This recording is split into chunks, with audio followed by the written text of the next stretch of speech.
Axırıncı dəfə nə vaxt məktub oxumusunuz və ya məktub almısınız? Ümumiyyətlə, valideynləriniz sizə məktub yazıbmı? Və yaxud da özünüz övladlarınıza məktub yazmağı düşünmüsünüzmü? İndi olmasa da gələcəkdə dünyaya gələcək övladlarınıza və yaxud da böyüyəndə oxumaqlarını istədiyiniz məktub yazmağı heç düşünmüsünüz? Əgər bu haqda düşünürsünüzsə və tərəddüdləriniz varsa, mən məktub necə yazmalıyam, ümumiyyətlə məktub yazmaq nəyə görə vacib və önəmlidir deyə tərəddüdləriniz varsa, bugün haqqında danışacağım zamanı aşan 30 didaktik məktub kitabı sizin üçün çox faydalı olacaq.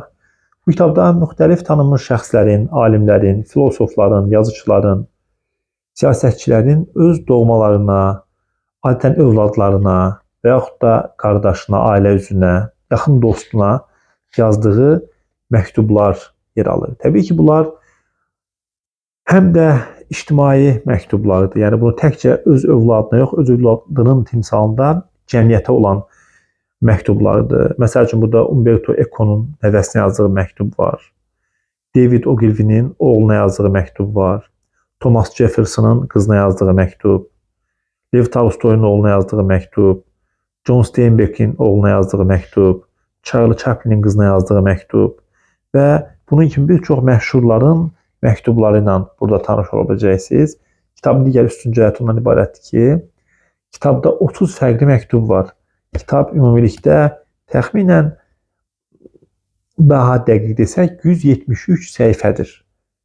30 məktub təxmini hər məktub 5-6 səhifədən ibarətdir. Bu deməkdir ki, siz gündə 5-6 səhifə oxumaqla bir aya bu kitabı asanlıqla bitirə biləcəksiniz. Kitabın qiyməti 9 manatdır. Nimta yayımları tərəfindən toplanıb və Azərbaycan dilinə tərcümə olunaraq nəşr olunub. Düşünürəm ki, bu kitabdan, 30 məktubdan öyrənəcəyiniz ən azı 30 fikir, 30 tövsiyə olacaq və yeri gəlmişkən qeyd edeyim ki, biz öz valideyn kitab klubumuzda da valideynlərlə birlikdə bu kitabı müzakirə edəcəyik.